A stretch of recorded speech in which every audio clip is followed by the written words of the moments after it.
I'm staring at Ryan Matthews' face on my laptop screen. And I hate that my heart still does this stupid flutter thing. 3 weeks until my wedding, and here I am, scrolling through his Instagram like some pathetic stalker. He's at a beach somewhere, tanned and smiling, living his best life without me. Mia? Mia, are you listening? Sophie's voice crackles through my laptop speakers. I minimize the window quickly. Yeah, sorry. What were you saying about centerpieces? Girl, you've been zoning out all afternoon. What's going on? Nothing. Just wedding stress. The lie tastes bitter, but I can't tell her what I'm really thinking. That I want Ryan to see me in my wedding dress. That I want him to know someone else wanted me when he didn't. My fingers hover over the keyboard. This is stupid. This is so incredibly stupid. But before I can stop myself, I'm typing out a message to Ryan with the wedding invitation attached. I'm getting married. I'd love for you to see how happy I am. I hit send before I can second-guess myself. Mia? Sophie's face fills my screen, concerned. You look weird. What did you just do? Nothing. Hey, I think the white roses are perfect for the centerpieces. Let's go with those. She doesn't look convinced, but she lets it drop. We talk for another 20 minutes about flowers and seating charts, but I barely hear any of it. What have I just done? That evening, Daniel comes home smelling like coffee and blueprint paper. He wraps his arms around me from behind while I'm stirring pasta sauce, his chin resting on my shoulder. How was your day, future Mrs. Park? I almost tell him. The words are right there, climbing up my throat. I invited my ex to our wedding, but they stick somewhere between my conscience and my pride. Good. Sophie and I finalize the centerpieces. Yeah? He kisses my neck, and guilt twists in my stomach. I revised our vows again. Want to hear them? Of course. He pulls out his phone and reads, his voice soft and genuine. The words are beautiful, all about partnership and honesty and choosing each other every day. Everything I should want. Everything I do want. So why does my chest feel hollow? That night, I lie awake beside him, watching his chest rise and fall in the darkness. Why does Ryan's opinion still matter? If I'd really moved on, I wouldn't need him to witness my happiness. But the thought of him seeing me walk down the aisle to someone else, seeing what he gave up, it fills me with a sick satisfaction I can't quite shake. I turn toward Daniel, studying his peaceful, trusting face. I don't know it yet, but I've just lit the match that will burn everything down. 5 days later, my phone buzzes with a message from Ryan. I'll be there. Congratulations, Mia. You deserve happiness. My heart slams against my ribs. He's actually coming. I should feel victorious, but instead, I feel like I'm going to throw up. Sophie calls that afternoon. Final dress fitting in an hour. You ready? I'm not ready. I'm the opposite of ready. But I go anyway, standing in front of the mirror in my wedding gown. I can't stop my hands from shaking. The dress is perfect lace and silk and everything I dreamed of. But all I can think about is Ryan seeing me in it. Mia, you look like you're going to throw up. Sophie adjusts my veil, her eyes narrowing. What's wrong? Just wedding jitters. Bullshit. Talk to me. I'm fine. Really. I force a smile that feels like it might crack my face in half. She studies me for a long moment. You know, you can tell me anything, right? I nod, but the confession stays locked in my throat. The next day, my brother James takes me to lunch. He's always been able to read me like a book, which is exactly why I've been avoiding him. Are you sure about Daniel? He asks over pasta. The question catches me completely off guard. What? Of course. Why would you ask that? James stirs his drink, choosing his words carefully. You seem distracted, like you're not fully here. I'm getting married in 2 weeks, James. I'm just stressed. But his question plants something in my mind, a seed of doubt I can't quite shake. That evening, Daniel's mother comes over for dinner. Mrs. Eleanor Park is elegant and observant, the kind of woman who misses nothing. As we discuss seating arrangements, she asks casually, Have you finalized the guest list, dear? I freeze for just a split second. Yes, everything's set. Her sharp eyes study me, and I wonder if she can see straight through my lie. Completely unaware of the bomb I've planted in our perfect wedding. The rehearsal dinner is beautiful. The restaurant is elegant. The food is perfect. Everyone I love is gathered around me. But I feel like I'm watching everything through glass. Mia! Daniel's sister Olivia bounces over, her face glowing. Want to hear the toast I wrote for tomorrow? Sure, I smile, but I can't focus on her words. All I can think is, Ryan will be there tomorrow. Sophie corners me in the bathroom. Okay, spill. You've been weird for weeks. What's going on? I look at my reflection, perfect makeup, perfect hair, perfect dress. I look like a stranger to myself. I did something stupid. I finally admit. I invited my ex to the wedding. Ryan? Her eyes go wide. Are you insane? Does Daniel know? I shake my head. Mia, you need to tell him. Tonight. Before tomorrow. I can't. I'm in too deep now. When I return to the table, Mrs. Eleanor leans close and whispers, "Cold feet are normal, dear, but secrets are poison." My blood runs cold. Does she know? How could she possibly know? Before I can respond, Daniel stands up to give a speech. I knew from our first date that Mia was the one. She makes me want to be better every single day. Tomorrow will be the happiest day of my life. Everyone awes and claps. I feel like the worst person in the world. Later, Daniel drops me off at my apartment. We're following the tradition of not seeing each other before the wedding. He kisses me on my doorstep, holding my face in his hands. Tomorrow you become Mrs. Park. I can't wait to spend forever with you. I love you, I whisper. And I mean it. I do. But as I watch him drive away, I wonder if I'm about to destroy the best thing that ever happened to me. Inside, alone with my thoughts, I stare at my phone. Sophie texts. It's not too late to uninvite him or tell Daniel, please. My thumb hovers over Ryan's number. I could uninvite him right now. I could call Daniel and confess everything. But my pride won't let me. I convince myself it will be fine. Ryan will come, see me marry Daniel, and that will be it. Just closure. What's the worst that could happen? My wedding day dawns bright and beautiful, and I'm numb. Sophie and the bridesmaids flutter around me, but I'm moving through the motions like a robot. You still have time, Sophie whispers urgently as she applies my lipstick.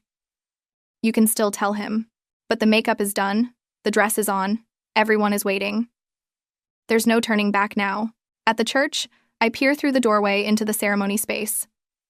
That's when I see him. Ryan. Sitting in the back row in a dark suit. Next to him is a beautiful woman with long dark hair, Rebecca. I'll learn later. His girlfriend. But what makes my blood freeze is what happens next. Daniel is standing at the altar with Marcus. Ryan stands to adjust his jacket, and Daniel's eyes sweep across the crowd. They land on Ryan. For exactly 3 seconds, they lock eyes. And in those 3 seconds, I see something that makes my entire world tilt.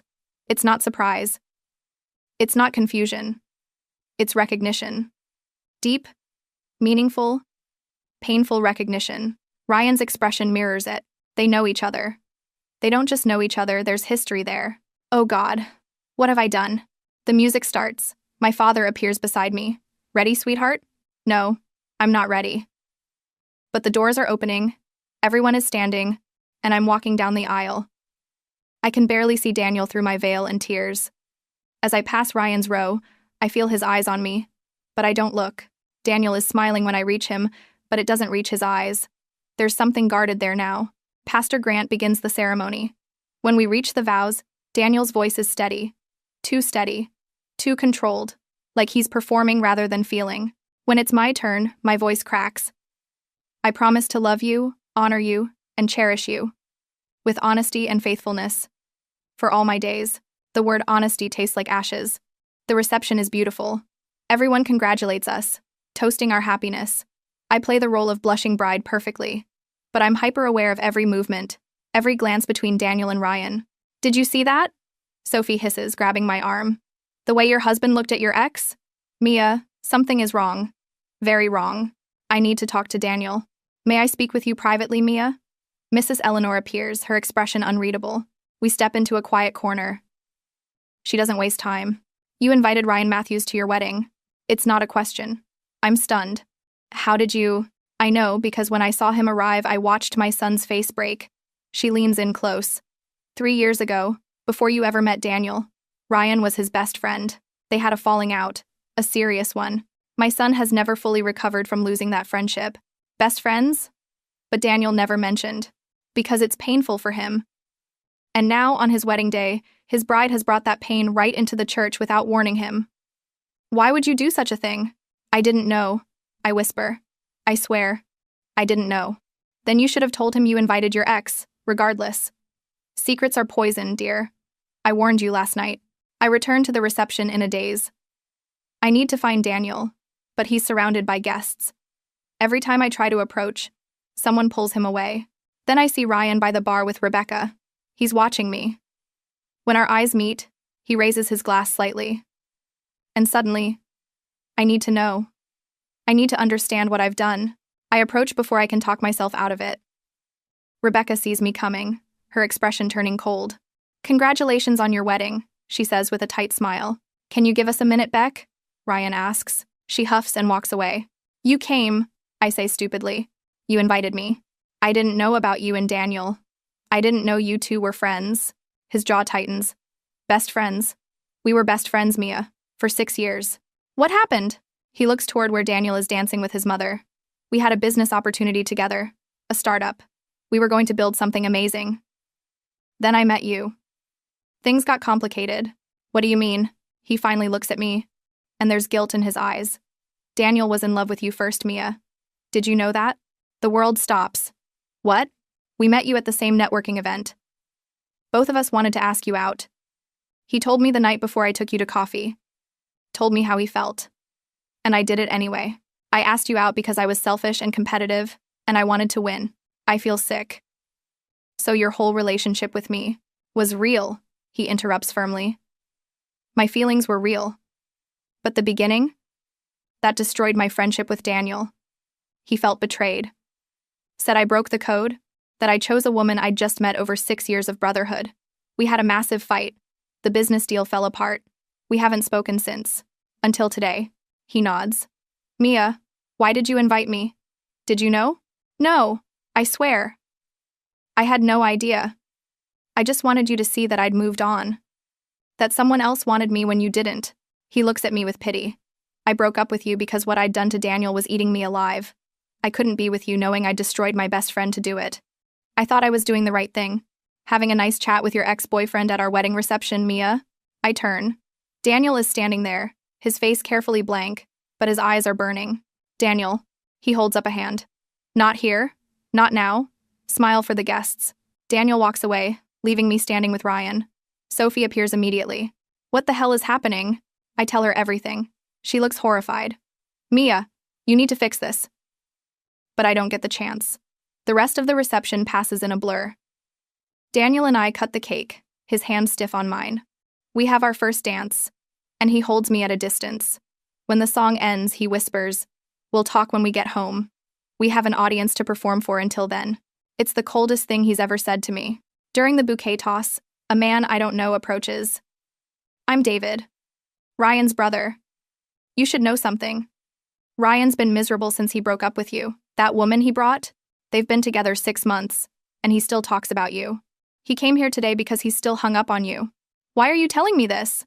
"Because I watched my brother destroy a good friendship over you, and now I'm watching him potentially destroy your marriage. Someone should know the truth." The reception ends. Rice flies through the air as we leave for our honeymoon suite. But the moment the hotel door closes, Daniel's facade crumbles. "How could you?" His voice shakes with rage. "How could you invite him without telling me? I didn't know about your history. I swear, I had no idea you two even knew each other." He laughs bitterly, pacing. "But you knew you were inviting your ex to our wedding. You knew that was a betrayal even without the history.